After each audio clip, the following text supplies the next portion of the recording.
설교 제목을 보십니다. 믿음으로 표대를 향해 정진하라.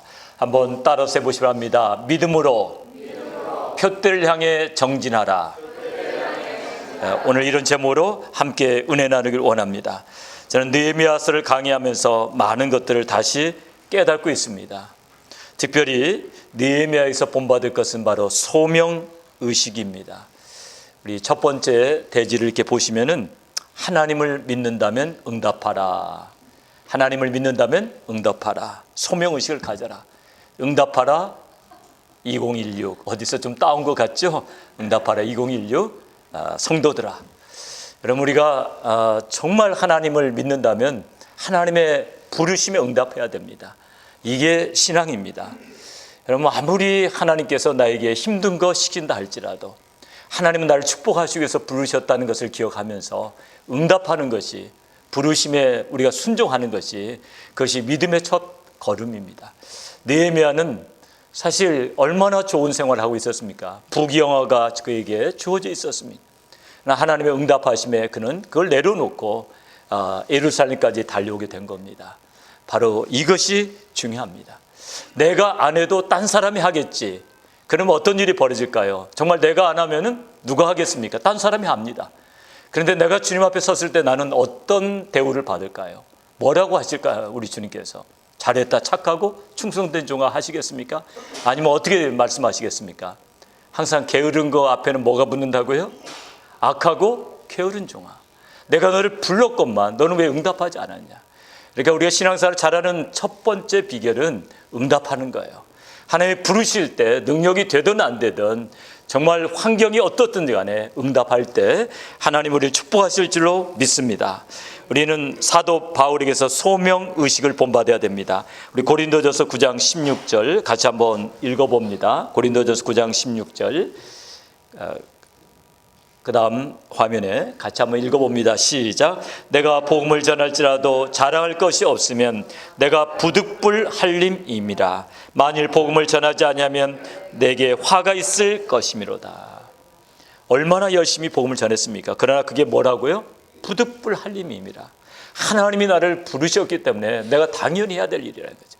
그러니까 우리가 교회에서 아무리 많은 일들을 해도 자랑하면 됩니까? 안 됩니까? 안 되죠. 부득불 할림이에요. 부르심에 내가 응답한 거예요. 그런 자세 가지고 정말 남이 알아주든 안 알아주든 다른 사람이 어떻게 나를 판단하든 그것과 관계없이 묵묵히 주의 길을 가는 저와 여러분이 되기를 주님의 이름으로 축원합니다. 느헤미야에게서 투철한 소명의식을 우리가 먼저 본받아야 돼요. 왜냐하면 그게 없으면 나머지 어려운 일들을 절대로 극복해 나갈 수 없습니다. 여러분, 주의 일이 그렇게 낭만적이지 않아요. 굉장히 어려운 일들이 많이 닥쳐와요. 처음에 우리 주의 종이 될 때 무지갯빛 꿈을 가지고 다 주의 종이 돼요. 야, 주의 일만 하니까 얼마나 행복할까, 이런 꿈을 가지고 저희 부부도 그렇게 생각했고, 뉴욕 개척도 정말 낭만적인 꿈을 가지고, 야, 뉴욕을 뒤집어 놓으니까 얼마나 좋은 일이냐. 뭘 모르면은 무식하면 용감해요. 뉴욕을 그냥 뒤집어 놓겠다고 왔으니까 뉴욕을 뒤집어 놓는 게 아니라 뉴욕이 저를, 내 속을 뒤집어 놓더란 말이죠. 그런데 그 마음이 있기 때문에 뭐라도 된 거예요. 그 소명의식이 없었다면 오늘 제가 이 자리에 설 수가 없죠. 그래서 우리가 소명의식을 가지고 나가는데, 소명의식을 가졌다고 사탄이 가만 놔주는 거 아니죠. 그리고 이 사탄의 속성이 뭐냐면요, 한 번 공격한 걸로 끝나지 않아요. 사탄은 계속 공격해요. 이제 성공사는 거의 끝나가고 있습니다. 1절을 한번 보시죠. 정말 눌룰랄라 할 수 있는 그 시간이 다가오고 있습니다. 1절에 보면 한번 같이 읽어볼까요? 시작. 산발락과 도비아와 아라비아 사람 게셈과 그 나머지 우리의 대적이 내가 성을 건축하여 그 퇴락한 곳을 남기지 아니하였다함을 들었는데 내가 아직 성문에 문짝을 달지 못한 때라. 그러니까 상황이 어떻게 됐습니까? 다 끝나고 뭐만 하면 돼요? 문짝만 달면 돼요. 이제 조금만 있으면 다 멋있게 끝나는데 이때가 고비예요. 문짝 달 때가 고비라는 거죠. 문짝 달 때까지 안심하면 안 돼요. 제가 한국에 이렇게 고속도로 이렇게 달리다 보니까요, 정확히는 기억이 안 나는데 아직 목적지가 아니니까 안심하지 마세요, 그런 문구가 있더라고요. 목적지가 아니니까 안심하지 말라는 거, 졸지 말라는 거예요. 아직 목적지 도착 안 했다는 거예요. 우리는 더 가야 합니다. 사탄은 집요하게 우리를 방해합니다. 오늘 첫 번째 나오는 그 사탄의 방해 공작을 저는 오노 공작이라고 이렇게 이름을 붙여봤어요. 오노 평지에서 했던 공작, 오노 아포레이션. 오노 공작 한번 볼까요? 오노 평지 공작의 주범이 누굽니까? 주범은 산발락과 도비아와 아라비아 사람 게셈, 이 세 사람이 주범입니다. 그들의 공작이 뭡니까? 오라, 우리가 오노 평지 한촌에서 서로 만나자. 거기 오면 내가 너를 좀 도와줄게. 오노 평지로 제발 와라. 그런데 느헤미야가 스마트한 사람입니까 아닙니까? 알죠. 이거 나를 유인해서 해하려고 하는구나. 그 관계를 딱 파악합니다. 그래서 어떻게 대답합니까? 3절을 같이 읽어봅니다. 시작. 내가 이제 큰 역사를 하니 내려가지 못하겠노라. 어찌하여 역사를 떠나 정죄하게 하고 너희에게로 내려가겠느냐. 제가 수요 성경 공부할 때 Oh no 이랬죠? Oh no. 우리 옛날에 스케이팅 할 때 오노라는 선수 때문에 우리 한국 선수 하나가 어떻게 됐죠? 동메달인가 따고 말았죠. 오노 때문에. 오늘 잊지 않을 겁니다. 그러니까 사탄이 그렇게 이야기할 때가 되면 어떻게 해야 됩니까? 단호하게 잘라야 돼. 첫 번째 유혹에 단호하게 잘라야 돼. 그때 만약에 자꾸 마음이 캥겨한다면 이거 다 된 밥에 콧밥 들이는 거 아니야? 이거 내가 이거 거절했다가 혹시라도 공격받는 거 아니야? 그 오노 평지를 한번 가볼까? 이렇게 될 때 어떻게 됩니까? 문제가 심각하게 되는 겁니다. 그러니까 사탄의 유혹에 대해서는 어떻게 합니까? 단번에 잘라야 됩니다. 그래서 두 번째로 우리가 해야 되는 거, 하나님을 믿는다면, 첫 번째는 하나님을 믿는다면 응답하라. 두 번째 대지에 가보면은 오늘 제가 대지들을 좀 써놨어요. 한번 같이 맨 첫 번째 구절만 같이 읽어봅니다. 시작. 하나님을 믿는다면 쫄지 말라. 쫄지 말라. 제가 이 표현 안 쓰려다 쓰는 거예요. 졸지 말라고. 졸지 말라고. 쫄지 말라가 아니라 졸지 말라고. 조금 유치한 표현을 일부러 썼어요. 아마 오늘 말씀 끝난 다음에 여러분 다 잊어버려도 절대 한 단어를 안 잊어버릴게요. 그게 뭐냐면 쫄지 말라. 고상한 말은 다 잊어버려요. 근데 조금 유치한 말은 항상 기억해. 하나님을 믿는다면 쫄지 말라. 믿음으로 담대하라. 사탄의 공격을 이기려면 믿음으로 담대해야 됩니다. 사탄의 공격에 대해서 어떻게 대처해야 되겠습니까? 단호하게 잘라버려야 됩니다. 하나님이 나와 함께 하시면 내가 정말 넘어지지 않는다는 믿음을 가지고 나가야 됩니다. 4번이나 집요하게 보내잖아요. 4번. 이렇게 4번씩 편지를 보내면 어떡합니까? 이게 총독이 보내는 편지입니다. 흔들리게 돼 있어요. 그래 한번 나가볼까? 여러분 흔들리지 않겠어요? 고구려 백자가 서로 대치하고 있는데 백제 왕이 자꾸 편지를 보내와요. 우리 같이 만나서 이야기해보자고. 그러면 어떻게 될까요? 고구려 왕이 흔들리게 돼 있죠. 그러나 느헤미야는 심지가 굳어요. 단호한 사람입니다. 그랬더니 5번째는 어떻습니까? 봉하지 않은 편지를 보내요. 봉하지 않은 편지를 보냈다는 것을 여러분 어떻게 생각하십니까? 왜 편지를 봉하지 않습니까? 총독에게 보낸 편지이기 때문에 다 이렇게 봉해서 보내야죠. 다른 데는 못 보게 하죠. 근데 봉하지 않았다는 것은 무엇을 의미합니까? 이 편지의 내용이 다른 사람도 다 알고 있다. 지금 소문 다 퍼졌다. 저는 그렇게 해석해 봤어요. 이거 다 알고 있다. 이 소문 쫙 퍼져 있다. 같이 한번 읽어볼까요? 그 소문이 뭔지. 6절부터 7절을 같이 읽어봅니다. 시작. 이방 중에도 소문이 있고 가스무도 말하기를 내가 유다 사람들로 더불어 모반하려 하여 성을 건축한다 하나니 내가 그 말과 같이 왕이 되려 하는도다. 또 내가 선지자를 세워 예루살렘에서 너를 들어 선전하기를 유다의 왕이 있다 하게 하였으니 이 말이 왕에 들릴지라. 그런즉 너는 이제 오라 함께 의논하자.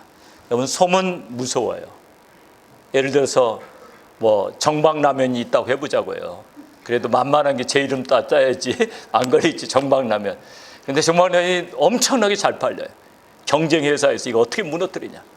무너뜨리는 방법이 하나 있습니다. 쥐가 나오게 하는 거예요. 쥐가. 그래서 쥐가 나왔다. 그래도 또 방송국한테 뇌물을 먹여가지고 그냥 그걸 대서특필하는 거예요. 시간 정박라면에서 쥐 나왔다. 어떻게 됩니까? 정박라면 쫄딱 망해버리는 거예요. 그날부터 이제 안 팔리는 거예요. 집에 있던 라면 전량 폐기해버리고. 이런 일이 진짜 일어납니까? 안 일어나요? 일어나요.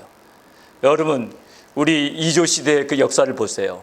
당파 싸움의 역사를 보세요. 역적 모의했다면 어떻게 돼요? 역적 모의했다고 상소를 올리게 되면 어떻게 되죠? 삼족이 멸하게 되잖아요. 이 여론이라는 건 무섭습니다. 여론 가지고 이제 그를 흔들립니다. 그런데 느헤미야가 정말 우리가 본받아야 될 것은요, 느헤미야는 펄펄 뛰지를 않아요. 당장 가서 따지겠다고 하지도 않아요. 분통을 터뜨리지도 않아요.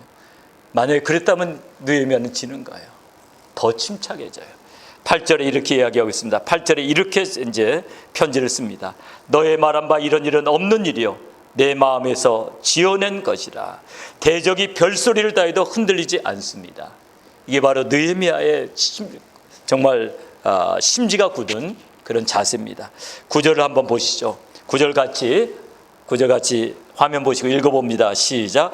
이는 저희가 다 우리를 두렵게 하고자 하여 말하기를 저희 손이 피곤하여 역사를 정죄하고 이루지 못하리 압니다. 이제 내 손을 힘있게 하옵소서 하였더라. 힘이 빠지게 하는 겁니다. 여러분, 두려움의 가장 무서운 영향력이 뭔지 아십니까? 의기소침해지는 거예요. 의욕 상실하는 거예요. 두려움이 딱 엄습해 오면요, 그때부터 다리가 후들후들 떨리기 시작해요. 여러분, 아주 공포스러운 일을 당하면은 잘 못 뜁니다. 여러분, 누가 막 총을 겨눴다, 다리가 안 떨어져. 그때부터 공포에 질려버리면 안 떨어져. 여러분, 고양이가 쥐를 꽉 노려보면요, 어떻게 되면 쥐가 그때부터 충분히 도망갈 수 있는 여유가 있는데도 못 도망가요. 바로 그걸 노리는 겁니다. 질려버리게 만드는 거예요. 그러나 이런 상황에서 어떻게 합니까? 그는 마음을 강하고 담대하게 합니다. 그래서 흔들리지 않습니다. 여러분, 우리가 두려움에서부터 이겨야 돼요. 두려움이 우리의 신앙생활을 좀먹는 거예요. 두려움 때문에 우리는 많은 것들을 놓칩니다. 네, 저와 여러분이 다 두려움이 있어요. 두려움과 걱정이 없으면 인간이 아니에요. 인간의 수준에 있는 사람은 다 두려움과 걱정이 다 있습니다. 두산베 은혜 선민교회에서 타지키스탄의 수도에 두산베 은혜 선교센터 있죠. 우리 교회가 직접적으로 후원은 안 하지만 단기 선교를 한 4번이나 갔던 곳입니다. 트레시아스를 3번이나 인도했던 것인데요. 얼마 전에 제가 편지 왔다고 들었죠. 이상하게 트레시아스 시즌만 되면은 그냥 정부에서 그냥 못 살게 구는 거예요. 안기부에서 나오고, 뭐 검찰에서 나오고, 경찰에서 나오고, 이민국에서 나오고, 이런 일이 벌어집니다. 2015년에 제가 트레시아스를 인도하는데요, 그 당시에 두산베 시장이 그 건물을 빼앗으려고 했기 때문에 거기다 첩자들을 막 보내가지고 외국 사람이 누가 와 있는가 다 조사를 한 겁니다. 그리고 이제 트레시아스가 금요일인가 끝나고 토요일날 리유니언 하는 날인데요, 낮에 이민국 직원들이 들이닥쳤습니다. 너무나 다행히 그때 우리가 전부 다 관광을 나고 저만 남아 있었어요. 근데 저는 그들이 발견하지 못하고 이제 관광 갔다 오랬으니까 그들이 가버렸습니다. 근데 선교사님이 와가지고 스텝한테 그런 이야기를 들어요. 검찰청에서 전화 왔는데 월요일날 선교사님 검찰청에 나오래요. 이민국 직원들이 들이닥치고 검찰청에서 나오라 그러고 스파이들이 탐문하고 가고, 그런 이야기를 들으면서 선교사님은 그냥 침대에 가서 쓰러지셨습니다. 선교사님 저에게 이야기하기를 리유니언 오늘 그냥 포기합시다. 리유니언 하지 말재요. 그냥 우리가 외국 사람이니까 혹시라도 그날 밤에 일이 생기면 다 잡혀가잖아요. 그러면 사실은 말씀이, 목사님이 스피리추얼 디렉터니까 목사님이 결정하세요. 목사님이 원하시면 하시고 저는 좀 쉬어야 되겠습니다, 이러시는 거예요. 그분이 엄청 담대한 분인데요, 그냥 마음에 막 타격을 받으니까 몸까지 안 좋아지신 거예요. 그래서 우리 팀 멤버들하고 같이 기도합니다. 하나님, 어떻게 해야 될까요? 그럴 때 하나님께서 저에게 담대한 마음 주셨어요. 낮에 왔는데 또 오겠냐. 첫째는 그렇고, 그리고 무슨 일이 있어도 이거 해야지. 지금 캔디데이트들은 리유니언 기다리고 있는데 이 캔슬한다게 되겠느냐. 그래서 우리 합시다. 그래서 리유니언을 했는데요, 그 어느 때보다 은혜스러운 리유니언이 됐고, 우리 최은선 목사님은 은혜와 성령이 충만해져 가지고 하길 너무 잘했다고 그러면서 새 힘 얻으셔가지고 몸도 아프지 않으시고 담대하게 나아가실 수가 있었습니다. 오늘 우리가 여러 가지 어려움이 올 때 우리 하나님을 의지하고 일어나야 합니다. 사탄이 주는 두려움 속으로 들어간다면 우리 사탄에게 지는 겁니다. 그런데 사탄은 이걸로 끝나지 않습니다. 또 두 번째 공격을 합니다. 선지자를 통한 공작을 합니다. 우리 10절에 보니까 10절 저기는 앞부분이 조금 잘려져 있는데요. 앞부분을 제가 읽으면 이후에 무의 다벨의 손자 들라의 아들 스마야가 두문불출하기로 내가 그 집에 가니 저가 이르기를 저희가 너를 죽이러 올 터이니 우리가 하나님의 전으로 가서 외수 안에 있고 그 문을 닫자. 저희가 필연 밤에 와서 너를 죽이리라. 무엘 다벨의 손자 들라의 아들 스마야라는 사람은 선지자예요. 근데 선지자가 한동안 얼굴을 안 보이니까 궁금한 거예요. 안 나타나니까 우리 느헤미야는 궁금합니다. 궁금증 유발자예요. 이 스마야라는 사람 궁금증 유발자. 궁금증을 유발시킵니다. 조심하셔야 돼. 누가 고의적으로 궁금증을 유발시킬 때 조심하셔야 돼. 그래서 신방을 갔더니 뭐라 하냐면 내가 계시 받았다고. 무슨 계시냐고 그랬더니 밤에 당신 죽이러 온다는 거예요. 자객들이 올 테니까 우리가 성소 안으로 들어가자는 겁니다. 우리 성소 한번 볼까요? 성소 그림을 보십니다. 이제 보시면은 마땅한 그림이 없어서 에스겔 성전의 상상도인데요. 여기에 성소와 지성소가 있고 옆에 제사장들의 방이 있어요. 아마도 여기에 들어가서 우리가 숨자는 거였던 것 같아요. 외소. 예. 그 다음 그림 봅니다. 그 다음 그림은 성전 옆에 제사장의 방이 있어요. 여기 들어가서 숨자고 했던 것 같아요.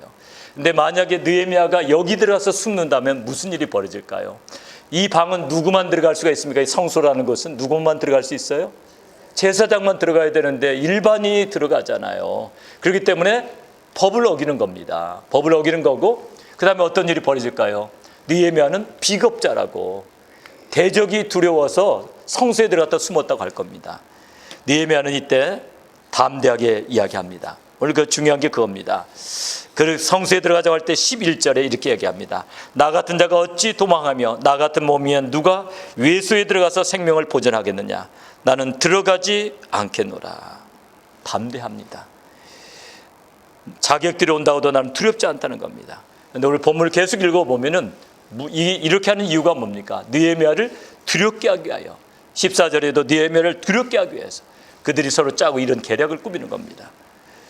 오늘 우리가 꼭 기억해야 될 것은 우리는 어떤 상황에서도 두려움을 이겨야 됩니다.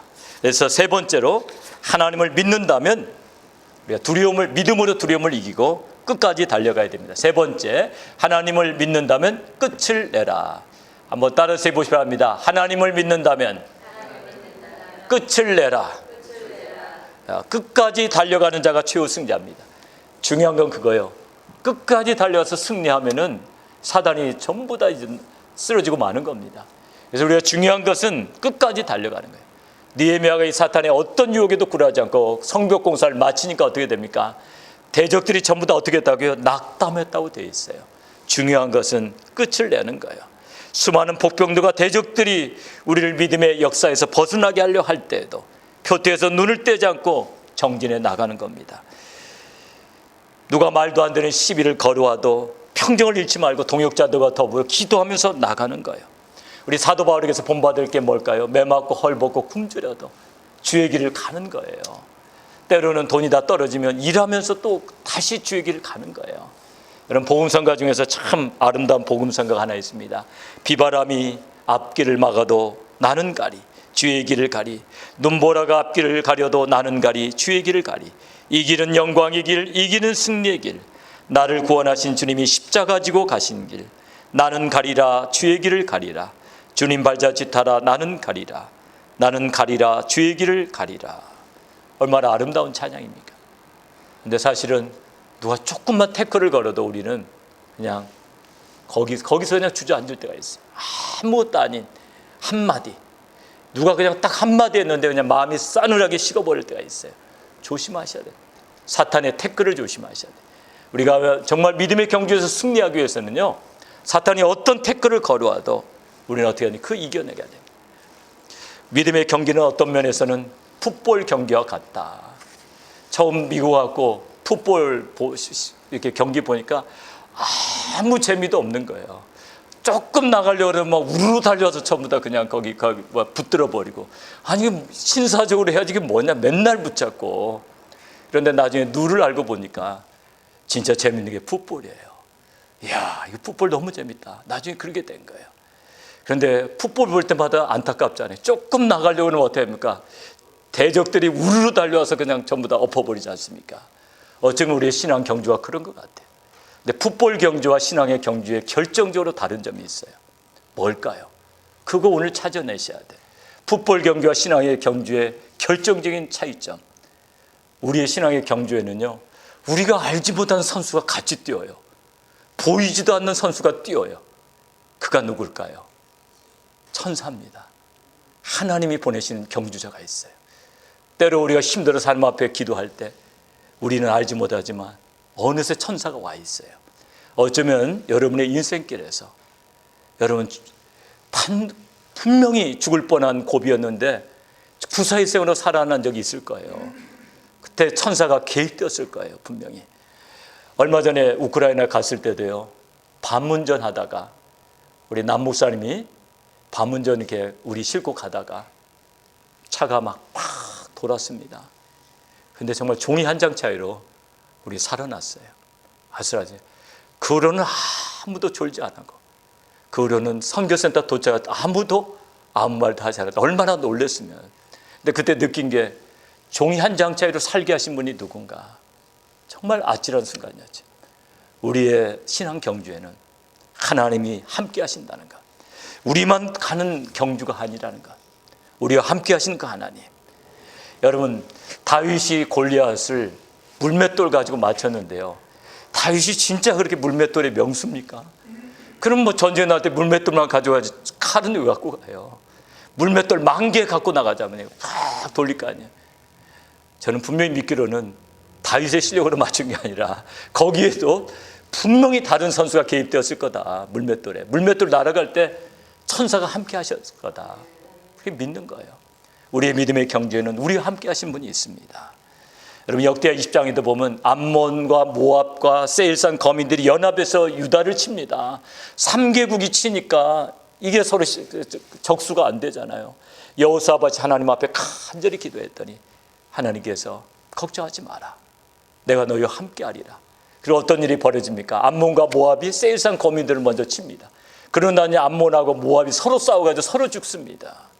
그러면서 한 유명한 말씀이 있어요. 거기에 남겨주신 하나님의 말씀, 역대하 20장 15절 우리 같이 읽어봅니다. 역대하 20장 15절 같이 읽습니다. 시작. 이 큰 무리로 인하여 두려워하거나 놀라지 말라.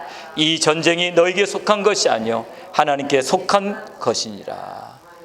우리가 믿음으로 하나님이 우리에게 주신 일들을 감당할 때 하나님이 우리와 동행하시며 우리의 길을 형통케 하신다는 거예요. 마태복음 28장 20절에도 볼지어다 내가 세상 끝날까지 너희와 항상 함께 있으리라. 볼지어다 내가 세상 끝날까지 너희와 항상 함께 있으리라. 여러분, 산발락과 도비아와 게셈이 아무리 느헤미야를 넘어뜨리려 한다 할지라도 느헤미야는 믿음으로 이겨냈습니다. 그리고 마침내 하나님께서 맡겨주시는 과업을 마쳤어요. 이게 중요합니다. 이 시대의 사탄의 전략이 무엇일까요? 이 시대의 사탄의 전략, 염려와 의욕 상실이에요. 염려가 물밀듯이 몰려오고 의욕을 상실하게 되면요, 인생이 재미가 없게 돼요. 그런데 여러분 중에 나는 어떤 일이 있어도 염려 안 합니다, 이런 분이 있습니까? 손 안 들자래 벌써. 누가 손 들려다 마셨는데 염려가 없으면 뭐라고 했죠? 아까 제가 하나님이라고 했죠. 신이에요, 신. 염려 다 있어요. 우리 속이 좀 더부룩하면 위암 걸렸나 봐. 또 우리 갑자기 혈변을 누게 됩니다. 저희 형제 하나가 혈변을 누게 됐다. 한의원에 갔더니 한의원이 이렇게 수준이 없다는 게 아닌데 그분이 잘못 진단한 거죠. 간경화라든가 이렇게 진단을 내렸어요. 그때부터 방 안에 거하면서 20대 청년이 그때부터 자리에 누워가지고 비실비실 그렇게 상당한 세월을 보냈습니다. 자꾸 혈변을 봅니다. 그래서 아무래도 이상해가지고 다시 일반 병원에 가서 종합진단을 했더니 치질로 진단이 나왔습니다. 그때부터 밥도 잘 먹고 씩씩하게 활동을 했습니다. 여러분, 그렇습니다. 그 한마디에, 간경화라는 한마디에 젊은 청년이 어떻게 끝난 거예요. 이제 내 인생 끝났구나. 그렇게 됩니다. 염려와 의욕 상실이 얼마나 무서운 것인지 몰라요. 한 번은 저희 아들이 초등학교 2학년 다닐 때인데요. 모처럼 우리가 정말 큰 맘 먹고 LA 있다고 디즈니랜드 맨날 갈 수 있는 게 아닙니다. 전도사가 어떻게 여유가 있겠어요. 그래도 선교제에 가기 전에 우리 한번 같이 가족끼리 한번 즐겨보자. 디즈니랜드를 딱 갔는데 모처럼 가가지고 아이가 너무 익사이팅하니까 제가 정신이 없어가지고 실수를 한 가지 했는데 파킹lot 번호를 안 적어놓은 거예요. 오늘처럼 스마트폰이 있으면 이렇게 찍어라도 줬죠. 몇 번에다 해놓은지 모르고 이제 잘 놀고 딱 나와서 보니까 어디 있는지를 알 수가 있어야죠. 근데 이 디즈니랜드 파킹롯이 얼마나 넓은지 몰라요. 여러분 가보시면 놀랄 겁니다. 정말 번호를 모르면 못 찾아가고 셔틀버스가 이렇게 내려주는 거예요. 거기 있는 데까지. 그래서 이제 아주 난감했더니요. 제 아이들이 발을 동동 굴르면서 오늘 아빠 때문에 집에도 못 가고 저녁밥도 못 먹고 잠도 못 자고 우리는 어떻게 하냐고. 이 버릇 좀 고쳐놔야 되겠다고. 아빠를 이렇게 의지하지 않냐고. 아빠를 이렇게 얕보는 거 이거 안 되겠다고. 그래서 무슨 좋은 수가 없을까. 보니까 앞에 디즈니 호텔이 보여요. 근데 애들이 제일 좋아하는 데가 어디냐면 디즈니 호텔입니다. 제가 크레딧 카드를 딱 꺼냈습니다. 이 카드 한 장이면 오늘 우리가 저기서 밥 먹고 저기서 오늘 잘 수 있다. 그랬더니 순간적으로 애가 바뀌어가지고 깡충깡충 뛰면서 아빠 오늘 저기 가자. 야 임마 차 찾아가야지 무슨 소리야. 그리고 나왔었는데요. 우리 하나님 한번 생각해 보자고요. 우리 하나님이 디즈니 호텔에서 살게 할 능력이 없습니까? 크고 위대하신 그 주님을 바라볼 때 우리가 아무리 어려운 일이 있어도 믿음으로 끝까지 달려갈 수 있는 줄로 믿습니다. 자기 아들을 아끼지 아니하시고 우리 모든 사람을 위하여 내어주시니까 그 아들과 함께 모든 것을 우리에게 은사로 주지 아니하시겠느냐. 믿음의 경주는 결코 실패할 수 없습니다. 세상 끝날까지 우리 함께 하신 그 주님이 우리 함께 하실 때 우리는 끝까지 완주하고 끝까지 목표를 이루게 될 줄로 믿습니다. 그렇지만 오늘 또 염려와 의욕 상실 가운데 나온 분도 있을 거예요. 여러분 중에는 많이 위축된 분도 있을 거예요. 오늘 말씀을 기억하시면서 한번 기도하기를 원합니다. 같이 한번 체크리스트를 한번 보실까요? 하나님의 부르심에 나는 응답하였는가? 하나님을 믿는다면 응답하라. 두 번째, 지금 나는 걱정과 두려움 속에 있는가? 하나님을 믿는다면 믿음으로 담대하라. 세 번째, 지금 나는 이 두려움을 믿음으로 극복하고 표대를 향해 끝까지 정진하려고 하는가? 하나님을 믿는다면 끝을 내라. 오늘 우리가 정말 끝을 내기 위해서 기도하셨으면 좋겠어요. 하나님, 믿음으로 두려움을 이기고 끝까지 정진하게 해달라고 우리 하나님 앞에 같이 기도하기를 원합니다. 여러분 중에 지금 목표 때문에 힘들어하는 사람 여기 앉아 계세요. 많이 계세요. 목표 때문에 지금 힘들어하시는 분들이 있을 거예요. 같이 기도하기를 원해요. 어저께까지 많이 이렇게 의욕 상실된 분도 있을 거예요. 같이 한번 오늘 말씀 기억하시면서 느헤미야처럼 우리 한번 담대해질 수 있도록 우리 하나님 앞에 간절히 한번 통성으로 같이 기도하겠습니다.